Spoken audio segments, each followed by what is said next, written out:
Good morning, everyone.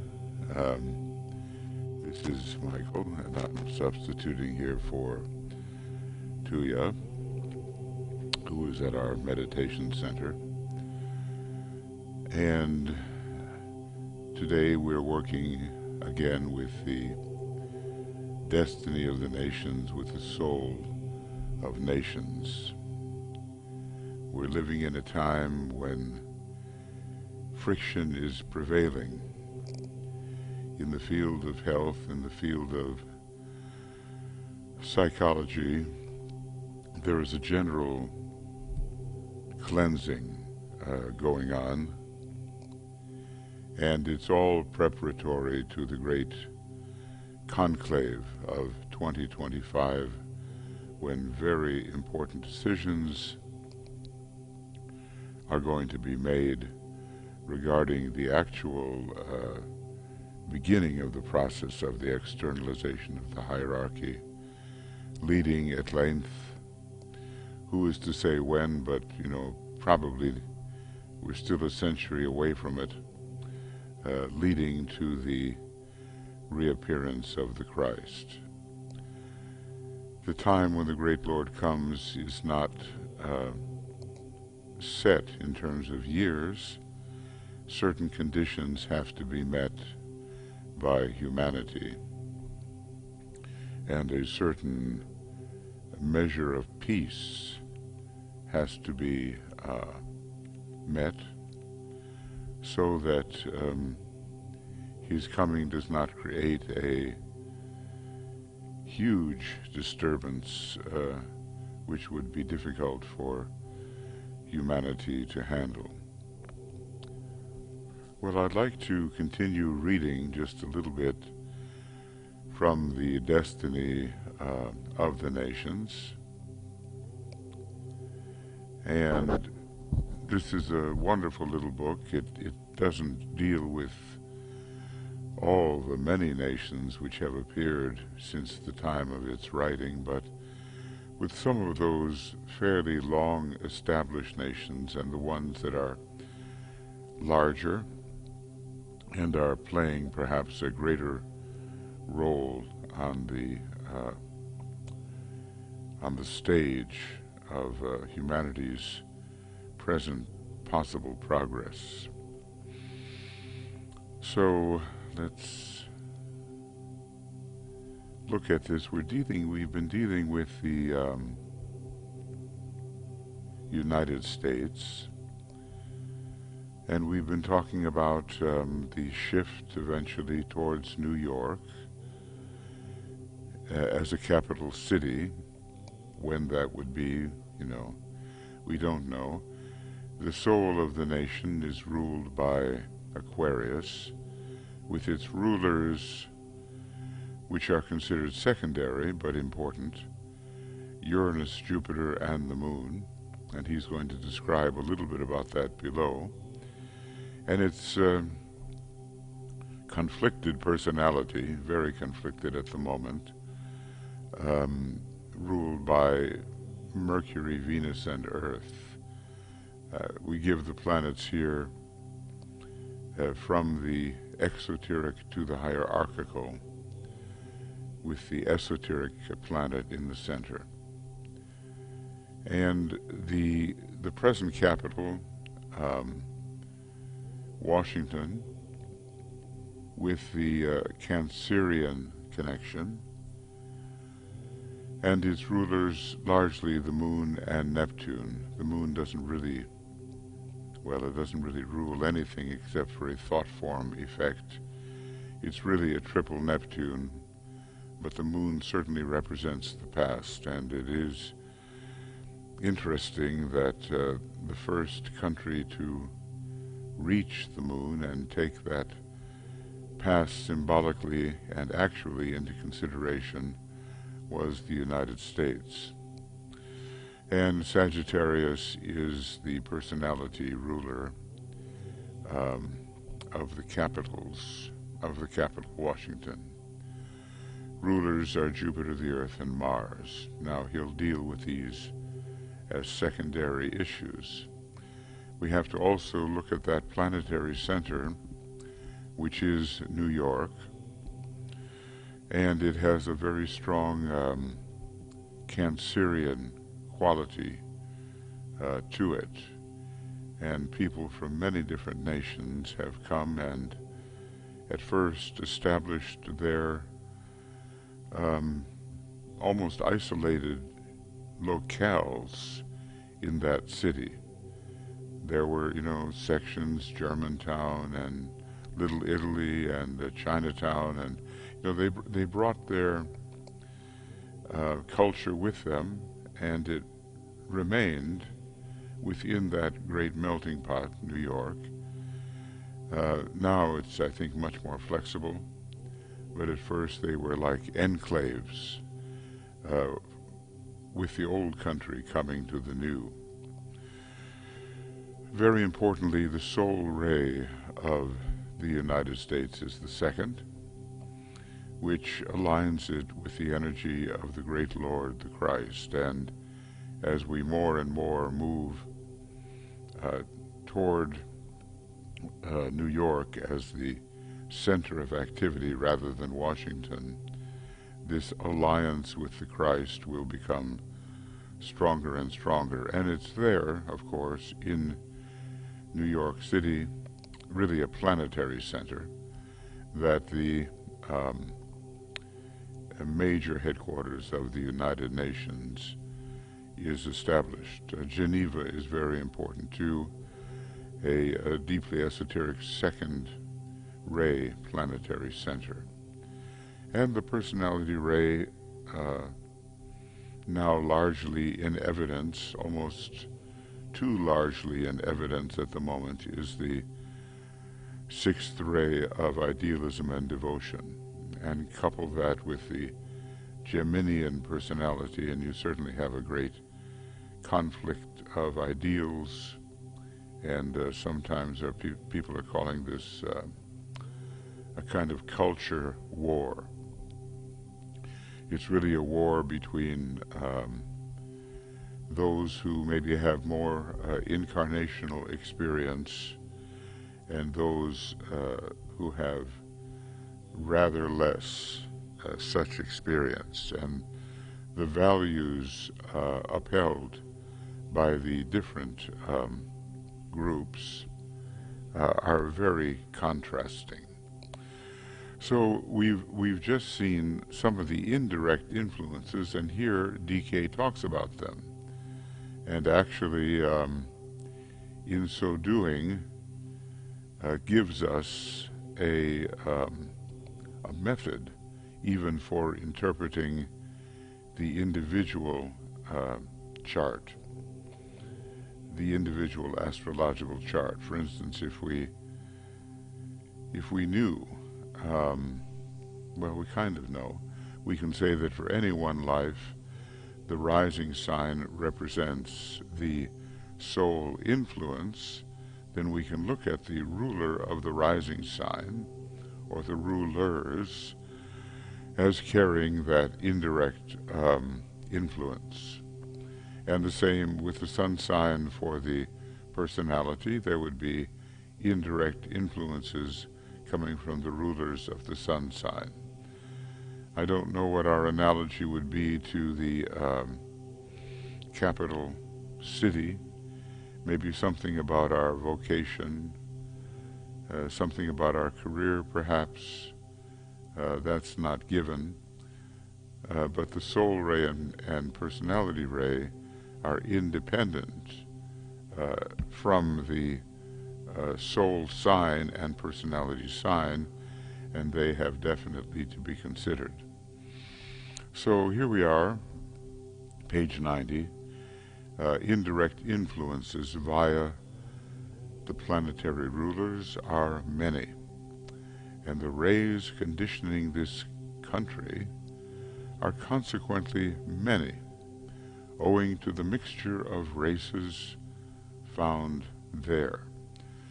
So the various races and groups and nationalities which have emigrated to the United States and have come in as immigrants, they bring with them their ray influences and also their astrological influences, and somehow all of this has to be put together in a great melting pot. That's the destiny of the United States.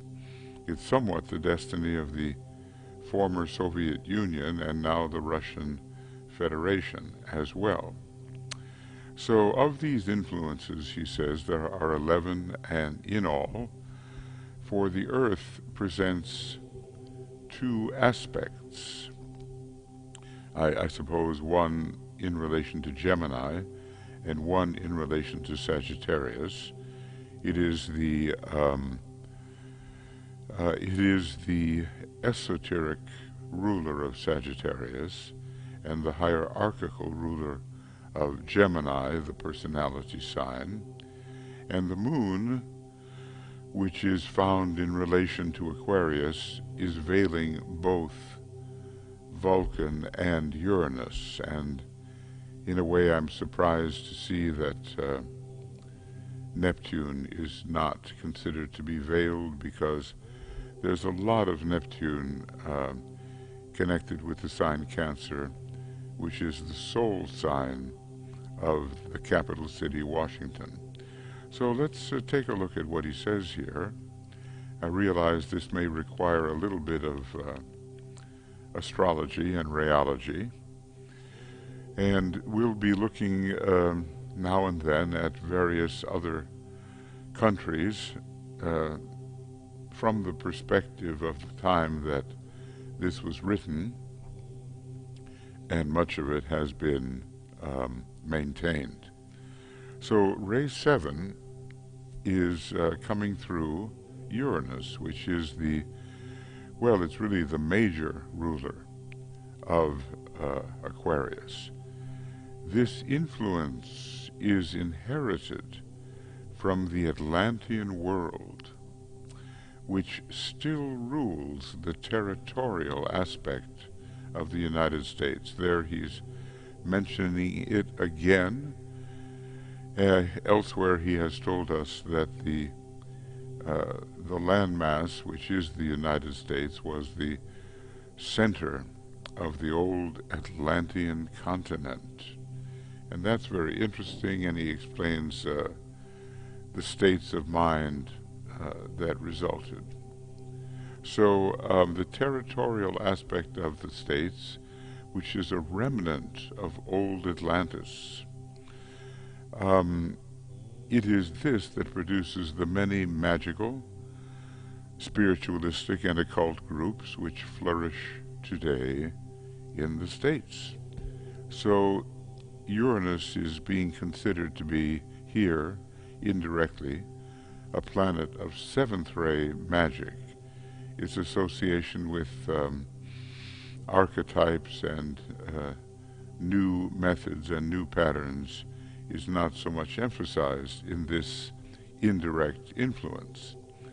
Then we go to the indirect influence, which is Jupiter, the esoteric ruler of Aquarius. I don't think, it shows up also, interestingly, for Sagittarius as the exoteric ruler, and there we're talking about Washington. But here we have Jupiter in relation to Aquarius, love, wisdom via Jupiter, thus linking the states closely with Great Britain and indirectly with France.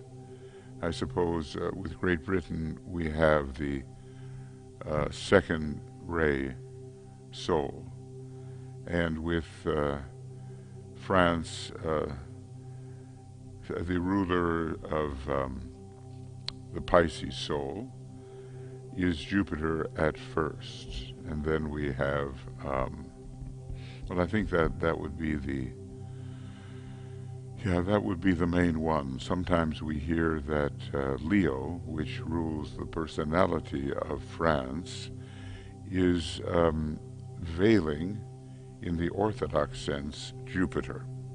So there is a Jupiterian link here, and I think a very strong inclusive link with Great Britain. Then comes the moon, harmony through conflict via the moon, veiling in this case the planet Vulcan, which is maybe the lowest of the possible veils, generally with the moon in relation to Aquarius. We have Uranus, Neptune, and Vulcan. Vulcan represents the etheric and dense physical body, Neptune the emotional body, and Uranus the mental vehicle. But here he singles out Vulcan. Vulcan here, quote, forges on his anvil through fire and blows, the beating of the hammer. And that linking network, which covers all nations and makes it hold together. So it's forging the bonds between nations in relation to the Aquarian soul of the United States. It would be interesting, Russia too has an Aquarian soul, and at some point here we'll have to read, if he goes into such detail, what the moon as an indirect ruler for the Aquarian soul of Russia would mean. This ray, the fourth ray, coming through the moon, notice how he goes from a planet to something else here. This ray produces the condition which brings together Germany and the states typically they are allies, except for the Great War. Germany had the fourth ray soul, and it contributed to its warlike nature, but now to something better and different. For the fourth ray is the German soul ray, and the first ray, which Vulcan transmits via the moon, we can't really say via the moon, but at least masked by the moon, links the German soul, fourth ray, and personality, first ray, the first ray personality of Germany, to the United States. So it should be very interesting to see how DK works here, linking areas that, or points of tension, or aspects which rule a certain country, with quite different aspects which rule a different country. Hence, the vast number of Germans who come to the States in order to escape from the personality activity, the first ray activity, especially, of Germany, the Pisces first ray activity of Germany, as it expresses itself through the first ray destroyer aspect. And, there were many progressive people who came to the United States before they could be apprehended by the Nazis, and it was a huge brain trust which came to the States, and maybe, well, more than maybe, it was responsible, under the guidance of very high spiritual powers, for the development of the atomic bomb before Germany was able to do it. So they fled from Germany and developed the weaponry here in the United States, which led to the winning of the Second World War. Okay, now here is another, I don't know, I don't think we're going to deal with all of this right now, but we'll deal with some. Ray 4 is coming in again, and certainly in the kinds of conflict and yet the search for harmony that's found in the States, we do find a lot of this Ray 4. This time it's coming in through Mercury. and not through the moon, and Mercury is associated as the orthodox ruler, the exoteric ruler of the Gemini personality sign. So harmony through conflict comes in via the moon, and now a second enumeration, because it expresses itself here, the fourth ray, through Mercury. It seems that the rays are the important factor here. Well, at least they are of equal importance with the signs, because we're always talking about what ray expresses itself through what sign. Mercury, the messenger, enters and emphasizes, in this case, the harmony aspect in contradistinction to the conflict angle which the moon and Vulcan have precipitated. I think that's an interesting statement, connecting Mercury with harmony and the moon Vulcan. Actually, Vulcan has a lot of the fourth ray on a very high level, I suspect. Its monadic ray is really the fourth, leading eventually to 1, 2, or 3, and probably ray 2.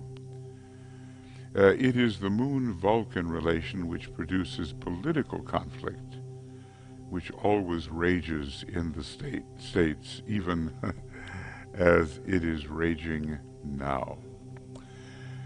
Okay, well, I don't want to overload us here. This is an interesting light on dynamics which occur in the United States and the reason why they occur according to these secondary influences. And we will finish this the next time. So here, and we'll be dealing with other rays and other links, the fifth and the third, and of course even re-emphasis of the sixth, which hardly needs emphasis in this country.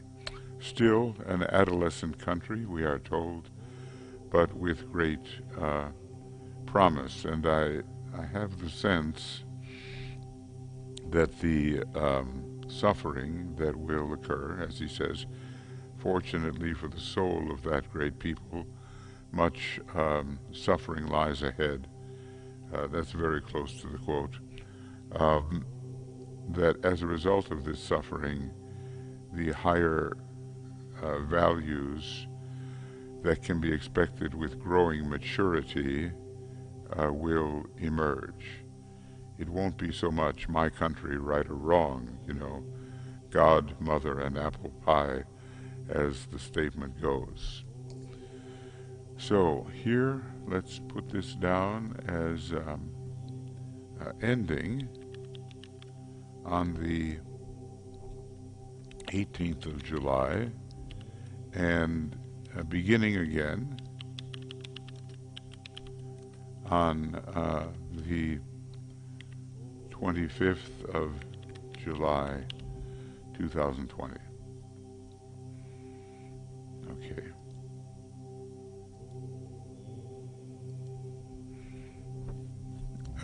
This is a fascinating book we're dealing with here, and it gives us the clue of how to deal with other nations and what are their suspected and less suspected links between themselves.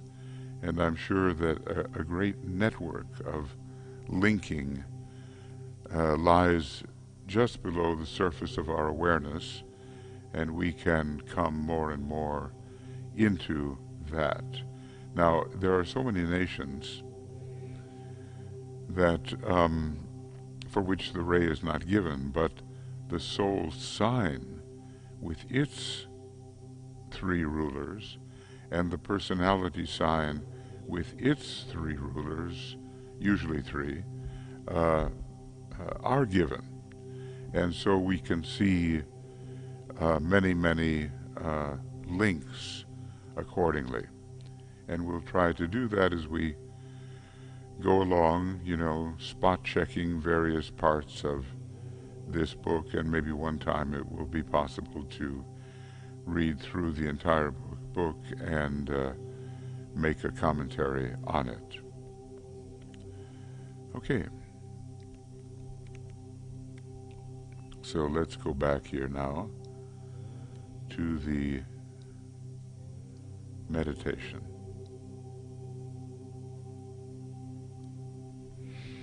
Here we have, the many nations of the world represented by their flags and showing their essential oneness.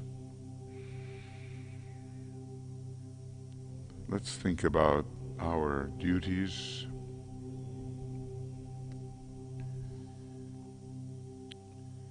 We are part of all this, even though we are little human beings, and our thoughts do make a difference. There are some nations that determine the destiny of humanity. He singled out particularly the United States, United Kingdom, or Great Britain as he calls it, and Russia. But we all play a part, no matter where we live.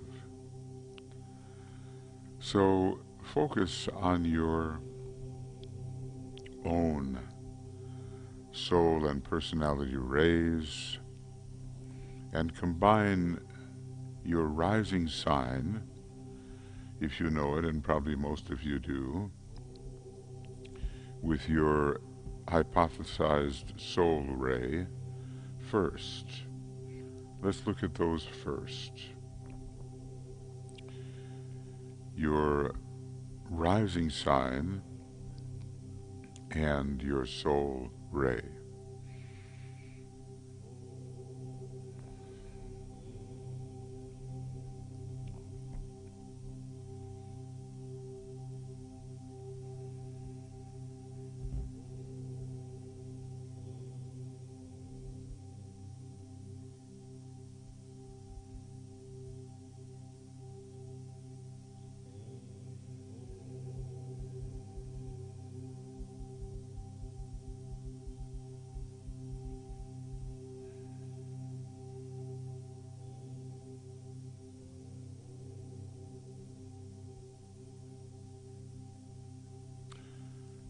Now, let's look at your proposed personality ray in combination with your sun sign.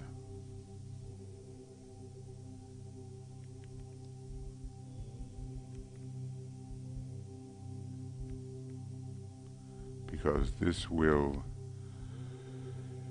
give the more personal aspect, which generally has to be overcome or used in a spiritual manner, which it is not for many people. It opposes their higher tendencies.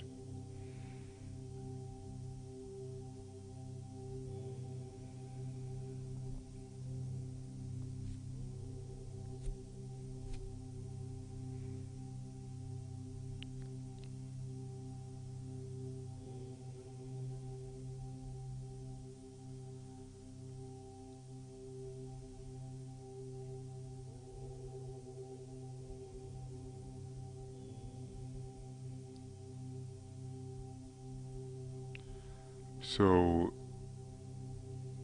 maybe then you can see something of your gifts which will contribute to the unification of your energy system, and in general to the welfare of those around you, and your personality energies, both ray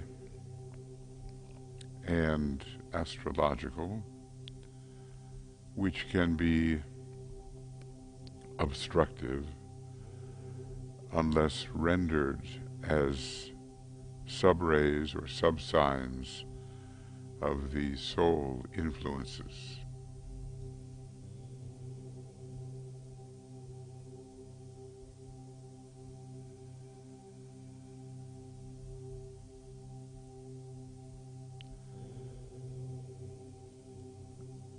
So these are major energies for you, and of course it's possible to go more deeply into it, which you can, undertake at a certain point. But you live in a nation, and most likely it's one of those nations which has either a ray and astrological energy quality, both for soul and personality, or maybe a nation which simply is given the astrological and the astrological qualities alone, and not yet the ray qualities. There are many such, and as a matter of fact, the majority of nations that DK mentions have only the astrological signatures. So your nation,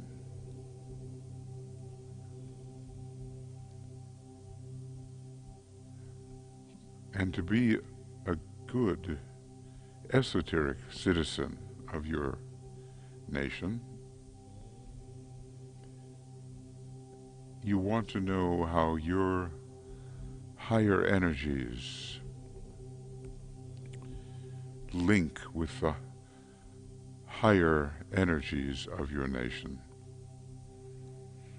whether they're given or whether you have to infer them, as is the case with quite a few of the nations. Sometimes the founding date is important,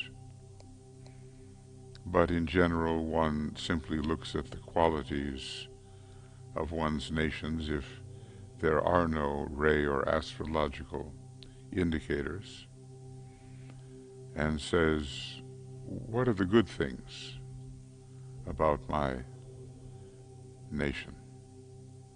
So let's do that. Let's look at the good that is being developed in our particular nation.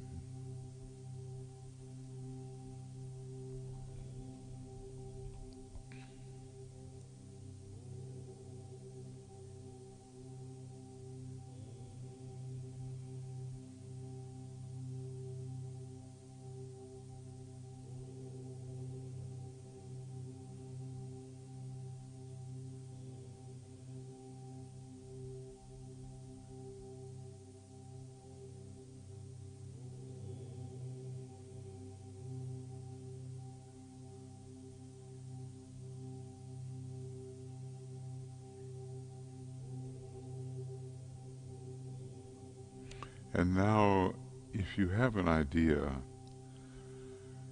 of at least some of the good which can emerge because of the higher qualities of your nation,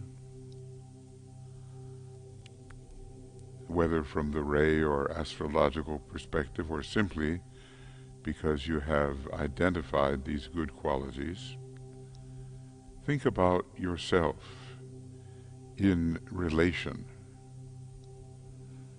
to these higher qualities of your nation, and take a look at the possible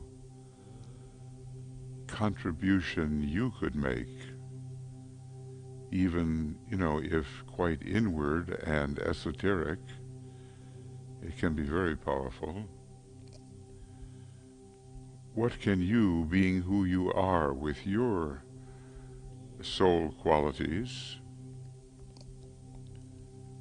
contribute to the emerging good of your nation? Of course, the opposite is also true, and people can further what is retarding in their nation, but we won't concentrate on that right now. We'll focus on the goodness stored in the causal body of your nation and the way in which your qualities, higher qualities, blend with and reinforce the higher qualities of your nation. We'll take some moments to do that.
And if you think carefully about it, I'm sure lines of relationship will emerge.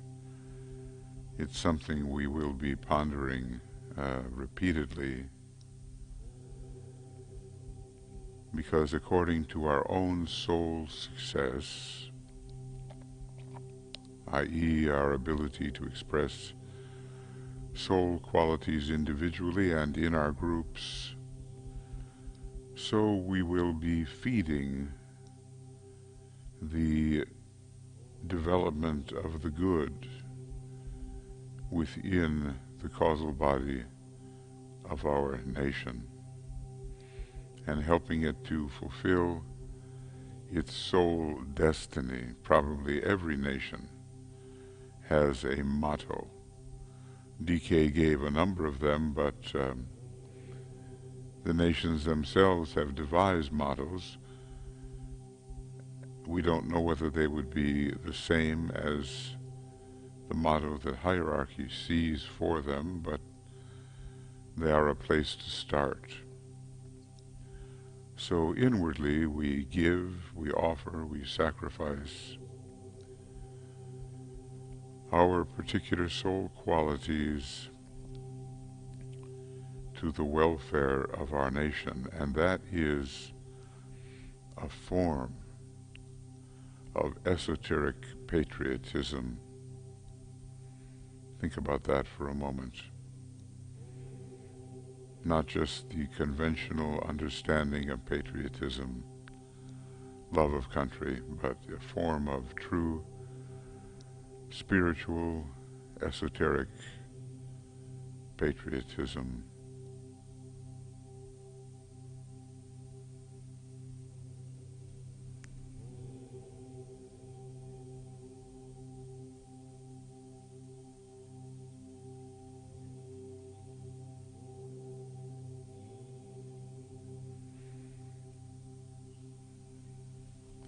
And so no matter who we are and where we are, we can work for the emergence of soul qualities in our nation and in other nations, and generally the emergence of the soul quality of the soul of humanity. Right now, a kind of harmony through conflict soul, a soul seeking through the fourth ray an increased presence of Buddhi, which is a sixth principle, love, wisdom, energy, and eventually the soul of humanity will be, we are told, the second ray. So the transition from the harmony aspect to the love-wisdom aspect of the second ray will be taking place over the future ages.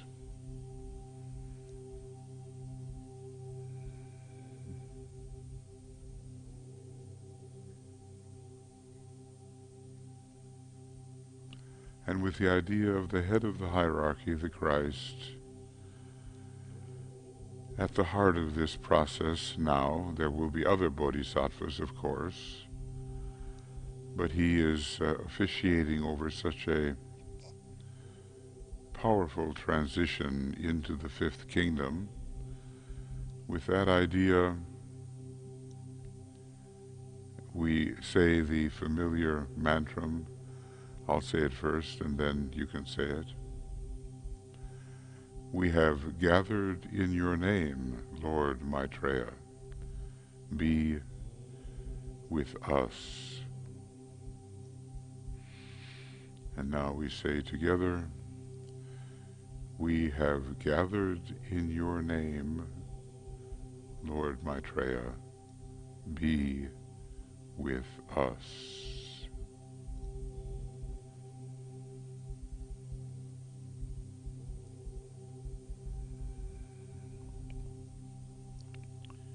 And by following this esoteric approach, we really become true inner world citizens. The casual person looking on at the life of such a person won't believe that is possible or even give it a second thought, but according to our thought, individually and in our groups, and our esoteric support of the emerging souls of the nations, and above all the emerging soul of humanity, we become truly an esoteric world citizen. And our Esoteric United Nations meeting is coming up on Monday at 1 o'clock GMT. Many of you are already members of this interior group that studies the qualities of nations and supports the good. And you're welcome to attend this one time if you have not taken the pledge. And maybe you'll want to, and then can be a permanent member of this ongoing group that supports the best qualities of the nations.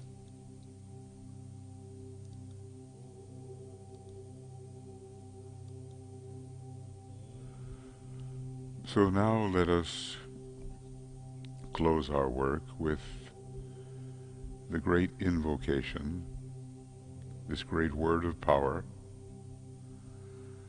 which strengthens all of our work and which brings to humanity a deeper understanding of hierarchy and the Christ, so that preparation can be made for their emergence, their reappearance And this, at least for the hierarchy, has not been the case for millions of years.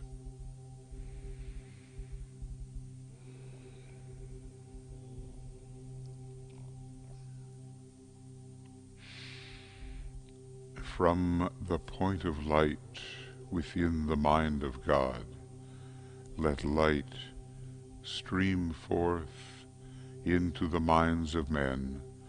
Let light descend on earth.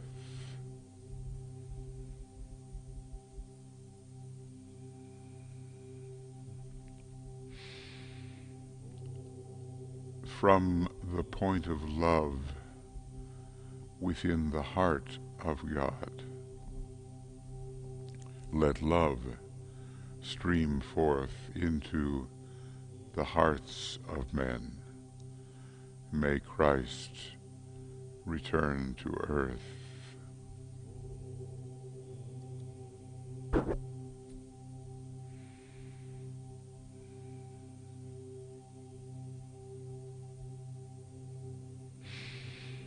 From the center where the will of God is known, let purpose guide the little wills of men, the purpose which the masters know and serve.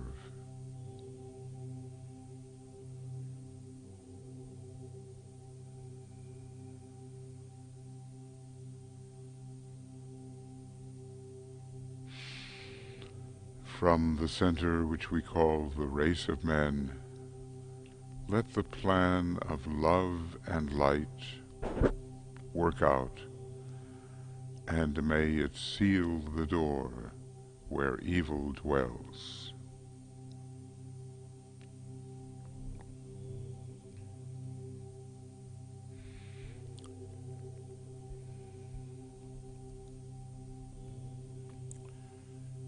Let light and love and power restore the plan on earth.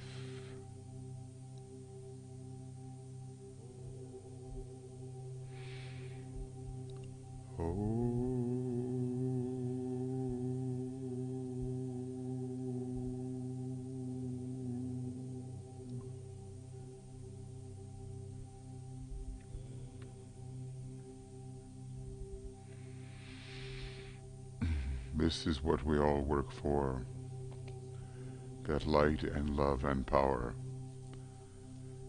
shall restore the plan on earth.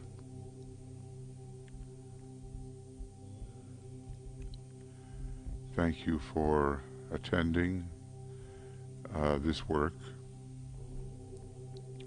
I know that Tuija and I do this a little differently, and I look forward to when she'll be able to return and work with all of us on the soul of nations. But as stated, on Monday at 1 o'clock we have the Esoteric United Nations. If you feel that you would like to learn what it's all about, then please do join us. I think on the Makara website we have the link. Many of you have received the link, and if you don't have it and you want it, write to me at infinitize8@gmail.com, or write to Michael Stacy at lightbearer137@gmail.com. Both Gmail.